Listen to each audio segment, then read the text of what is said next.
What's going on, guys? BryceCrispy94 here, bringing you another mini painting video. Today we are going to be painting a Merrow. So this is not a Nolzur's miniature or a WizKids or a Gale Force Winds. This is actually a 3D print. Not one of my 3D prints. I ordered this off of Etsy, I think, a while ago. I've been meaning to get to it, but it's just kind of been in the back. I'm like, you know what? I'm starting to print my own 3D prints. Let's go ahead and see how well they paint. So, if you don't know what a Merrow is, it is a evil mermaid, basically, from 5e. Get a good look at it. You'll see it a lot better when it's down here. But anyway, yeah, so evil mermaid from 5e. If you need to know more about them, go check out the Monster Corner episode on them a couple months ago. I think it was episode 2. Same shameless self-plug there, but whatever. So, yeah, we're going to paint this guy. Let me talk about the colors we're going to use here. So, the majority of it is going to be war paint, deep blue. The fins on it are going to be a D&D Kraken blue. Then the, like, let me bring it up here. This facial area up here, the lower jaw and like tendrils hanging from it, are going to be done in Drake Tooth. The armor and trident are going to be a tainted gold. The sand is going to be my favorite thing to pronounce, the Otug brown, O-T-U. I will never learn how to pronounce that. I need to just look it up. Brown for the sand. The rocks here and the large rock here are going to be a D&D dungeon stone. Then the shells scattered in the sand and adorning it. I think it has, looks like there's a large shell there and a shell on its trident. I believe that's it for shells on it that I can see, but there's some shells in the sand. They are going to be an Earthroll Spectre, because it was a really kind of pretty purple. I like it. Now, it has 2 gems on its wrist gauntlets, and I'm going to be painting them in Azure Magic. Finally, the claws and eyes are going to be done in Abyss of Black. I guess I shouldn't say finally, because we also have Beholder Purple that we're going to dry brush onto the ends of the larger fins here, because I think that'll look pretty cool. So that's going to be it for the intro here. Let's get to painting.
Bølgerne ruller så tungt ved natt, langt ute på havsens vande. Der vifter ei vind, og der intet seil.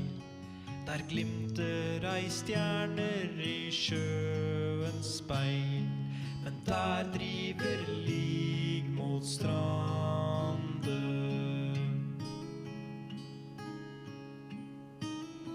Der flyder i natten et lysende skjær, i stude på havsens vande. Der driver en kvinne i silkerig drakt, med armene stivt over sjøernes drakt. Et lyg som driver mot strande.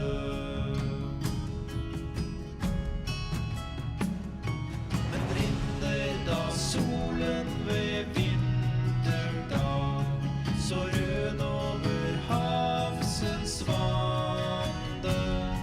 Da ligger en strime med skum igjen, og gynger vi iver sjøende hen, mens der driver lig mot strande.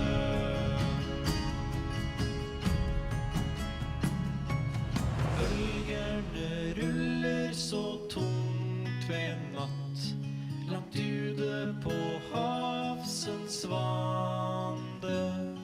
Der vifter ei vind, og der intet seil. Der glimter ei stjerner i sjøens speil, men der driver lig mot strande.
Alright guys, we are finished with the Merrow.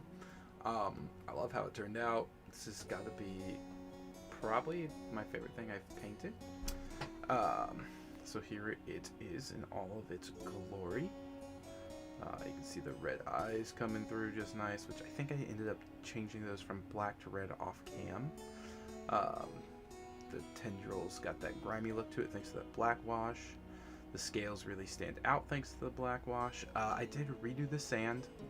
I put a brown wash over it thinking, oh, that'll make it more look like sand, and I just ended up not liking that at all. Let me see if this will help. It's kind of hard to see those shells in the light, but they do have an incredible amount of detail right here. I know it just looks like a pink blob, but it's actually a bunch of seashells. The dry brushing on the fins, I love how that turned out. That was really my first like foray into dry brushing, which is such a simple technique, and then you take more advantage of it because the purple just looks fantastic against that blue. Which that blue, the Kraken blue, took forever. It just would not cover up. The deep blue was fine, and I love how it turned out. The gold turned out great. I did a brown wash over it to kind of taint it a little bit, and I think it looks better. However, I didn't get the same effect that I did on the Yanogu, which I will have him here for comparison on the gold. And I'm not sure if I went way heavier or what, but yeah, the golds just did not taint the same. Because I was going for more of this taint here than what I got, but I'm happy with how it turned out. I wish I could get that to straighten out. And I just broke it. Well, good thing there's super glue. Yeah. Here, maybe I can get the focus on the seashells now. Not really. So yeah, a little tragic, but probably my fault for bending it. Super glue, take care of that. But yeah, again, if you don't know what Merrows are, go check out the Monster Corner episode 2. And I cover Merrows and what they do and everything. There's also a battle with Merrows. I believe it is, I don't know the episode number, but the title I believe is Rolling in the Deep. That is an episode where the Devil Advantage group encounters Merrows. So if you want to see how actual combat is handled with them, go check that out. But until next time, guys, I'm going to go super glue this mini and fix it. I will catch you on the next one. Peace.